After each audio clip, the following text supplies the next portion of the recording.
क्या भारत की अर्थव्यवस्था होगी पाकिस्तान का अगला निशाना? क्या अमेरिका करने जा रहा है पाकिस्तान की मदद? भारत के खिलाफ षड्यंत्र में अमेरिका की भी है कोई बड़ी भूमिका? मीडिया रिपोर्ट्स के हवाले से ऐसी जानकारी सामने आई जिसने नींद उड़ा कर रख दी है। नमस्कार, आप देख रहे हैं एनएमएफ न्यूज़। आपके साथ मैं हूं भुवन शर्मा, मेरे सहयोगी अभिषेक मुंडी मेरे साथ हैं और इसी खबर पर आज हम बात करेंगे। ये खबर आई कहां से है, ये जानकारी मिली कहां से है, ये भी आपको बताएंगे। लेकिन जानकारी बड़ी चौंकाने वाली है क्योंकि पाकिस्तान जो भारत के खिलाफ साजिशें रचने में हर बार नाकाम हुआ, ऑपरेशन सिंदूर याद कीजिए, पाकिस्तान के 11 हवाई बेस भारत ने तबाह किए, पाकिस्तान तिलमिलाया हुआ है। उसकी खींच हमें ज़रूर पुलवामा और पहलगाम में देखने को मिलती है, लेकिन वो सीधे तौर पर भारत से युद्ध में कभी नहीं जीत पाया है और आगे भी नहीं जीत पाएगा। और ये बात वो अच्छे से जानता है, इसीलिए उसने आतंकवाद का सहारा भी लिया था। लेकिन उस मोर्चे पर भी पाकिस्तान को मुंह की खानी पड़ी है क्योंकि पिछले 10, 12, 15 सालों में कोई बड़ा आतंकी हमला उस तौर पर कि भारत को अस्थिर कर पाए नहीं हुआ है। तो यहाँ पाकिस्तान को जिस तरह से भारत ने कड़े शब्दों में चेतावनी दी है, उसका असर ये हुआ है कि पाकिस्तान पर्दे के पीछे से कोई खेल खेल रहा है, ऐसी जानकारी सामने आई है। अभिषेक से समझने की कोशिश करते हैं कि कैसे इसमें अमेरिका का भी इन्वॉल्वमेंट नजर आ रहा है। अभिषेक सर देखिए, अगर आप पिछले एक महीने से कुछ डॉट्स को जोड़ेंगे तो आपको बहुत सारी तस्वीर ऑटोमेटिकली साफ हो जाएगी। भारत के रक्षा मंत्री राजनाथ सिंह का कहना कि पाकिस्तान ने इस बार अगर कोई हरकत की तो उसका नक्शा बदल दिया जाएगा, इतिहास और भूगोल मिटा दिया जाएगा।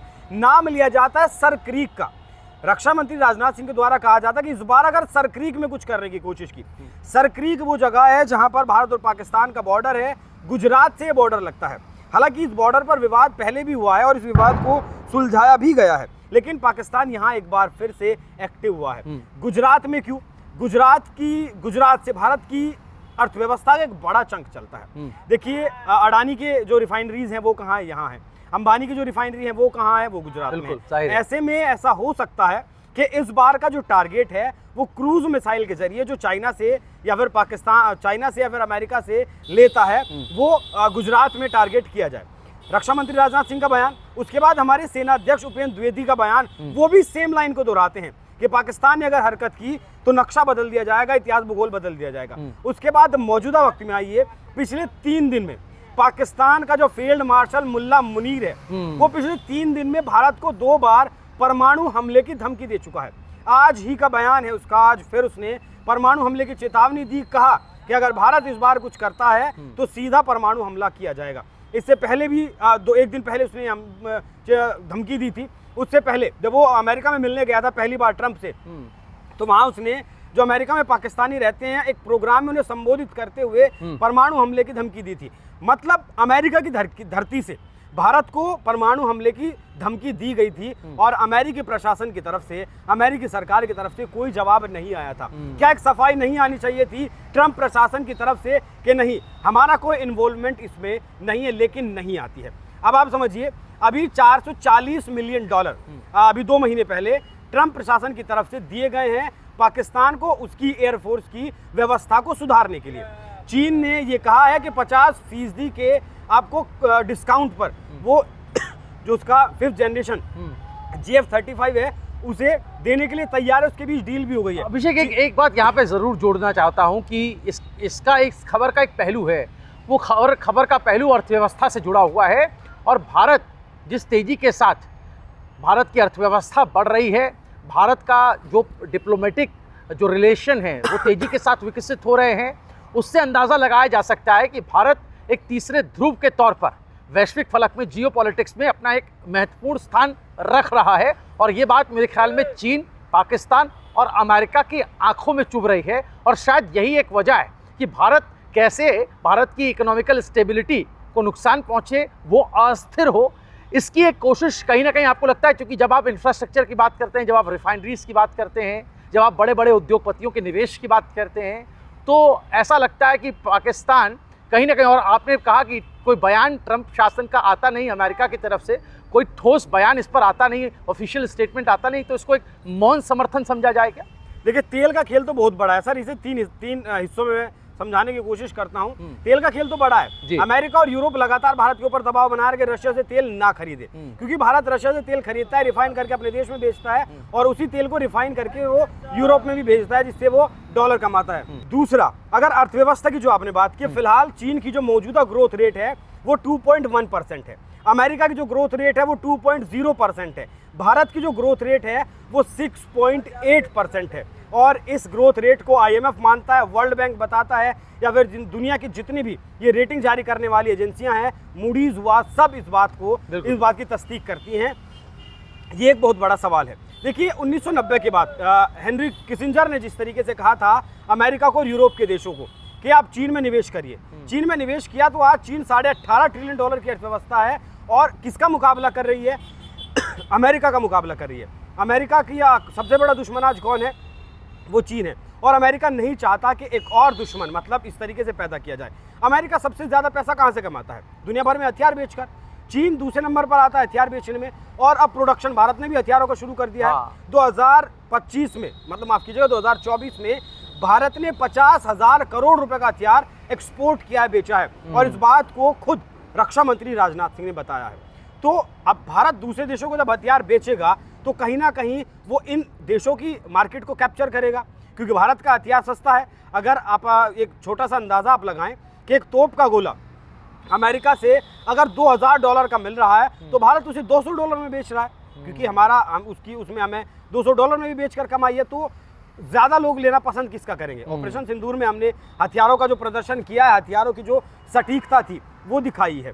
अब देखिए अर्थव्यवस्था की जो बात करते हैं, गुजरात की ही बात करें। पहला बयान मैंने बताया सर क्रीक वाला कि गुजरात से कर सकता है। दूसरा बताया क्रूज मिसाइल के जरिए इस बार अटैक पाकिस्तान कर सकता है, क्योंकि वहाँ बहुत रिफाइनरीज दोनों हैं और तेल का ही सारा ये मसला चल रहा है। और कई विशेषज्ञ इस बात की पुष्टि कर चुके हैं कि जिस तरीके से हालात फिलहाल चल रहे हैं, बयानबाजी जिस तरीके से तल्खपूर्ण है, जिस तरीके से तनातनी वाली बयानबाजी है, और पाकिस्तान के रक्षा मंत्री हो या फिर फील्ड मार्शल हो, भारत के रक्षा मंत्री, सेना अध्यक्ष हो, इनके बयान ही बताते हैं कुछ ना कुछ तो बड़ा पक रहा है। और यहाँ अगर ऐसा कुछ पाकिस्तान, देखिए पाकिस्तान करेगा नहीं, पाकिस्तान करवाएगा, क्योंकि पाकिस्तान प्रॉक्सी है चाइना का। बिल्कुल सही बात। पाकिस्तान प्रॉक्सी है अमेरिका। जब 71 में जंग पाकिस्तान हारा था और 93,000 सैनिकों की पैंट उतरवाई गई थी, तो पाकिस्तान ने सोचा था कि सीधा तो मैं जीत नहीं पाऊंगा, लेकिन इस बार जो वॉर होगा वो विद 1000 कट्स होगा, मतलब आतंकवाद के जरिए वो भारत का खून बहाएगा।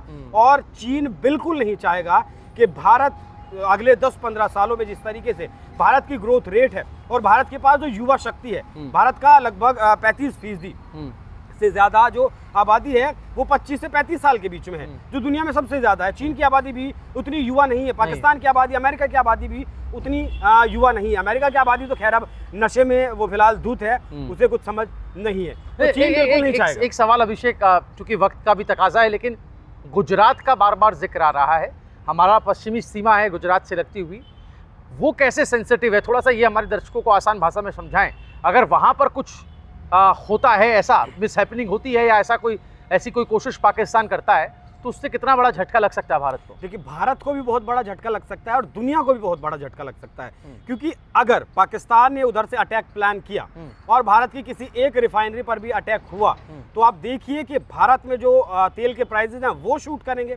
दुनिया में दूसरा सबसे बड़ा खरीदार है तेल का भारत, और जब रिफाइनरियां बंद हो जाएंगी तो भारत तेल नहीं खरीदेगा। जब भारत तेल नहीं खरीदेगा तो दुनिया पे इसका अलग असर पड़ेगा। जो देश तेल बेचते हैं उन देशों की अर्थव्यवस्थाओं को बहुत ज़्यादा फर्क पड़ेगा।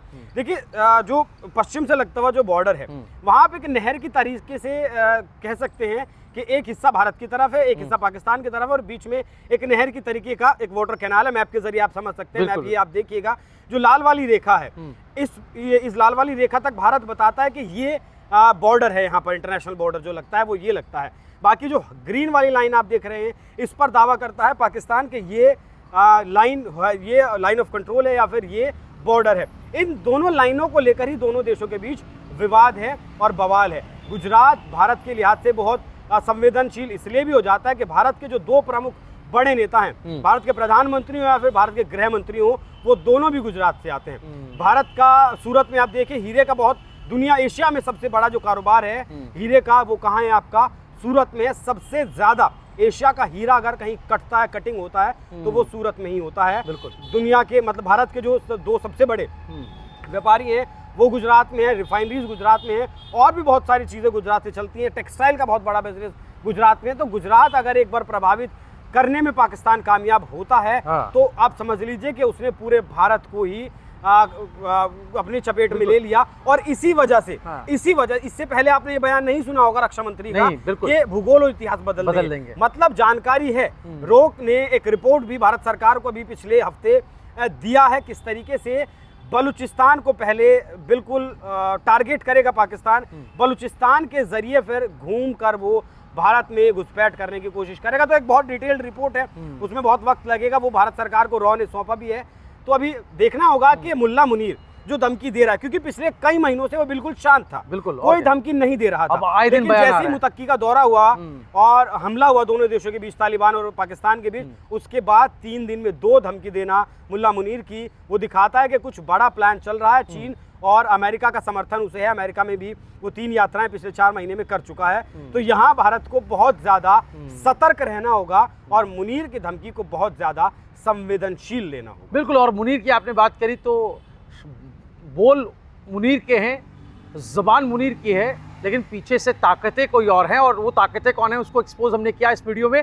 और एक बात और चीज बस बिल्कुल कि चीन भले ही अमेरिका का दुश्मन है, लेकिन जहां भारत को काउंटर करने की बात आएगी, वहां चीन और अमेरिका साथ देंगे पाकिस्तान का पर्दे के पीछे से पूरी तरीके से फुल सपोर्ट। बिल्कुल। और वो हमने बताया कि भारत की जो अर्थव्यवस्था है वही खटक रही है आंखों में चीन के, पाकिस्तान के और चाइना के भी, क्योंकि भारत एक तीसरे मोर्चे के तौर पर, तीसरे ध्रुव के तौर पर अपनी पहचान जियोपॉलिटिक्स में बना रहा है। और एक बड़ी दिलचस्प बात है, और ये दिलचस्प बात ये है कि पाकिस्तान वैसे बगैर किसी सबूत के तो इतनी बड़ी भारत के विमानों को लेकर इतने फर्जी झूठे दावे करता है। हमने ऑपरेशन सिंदूर के वक्त देखा और उस पर पाकिस्तान पूरी दुनिया के सामने बेनकाब हुआ। लेकिन सवाल ये है कि इंफॉर्मेशन वॉरफेयर का ये वक्त है।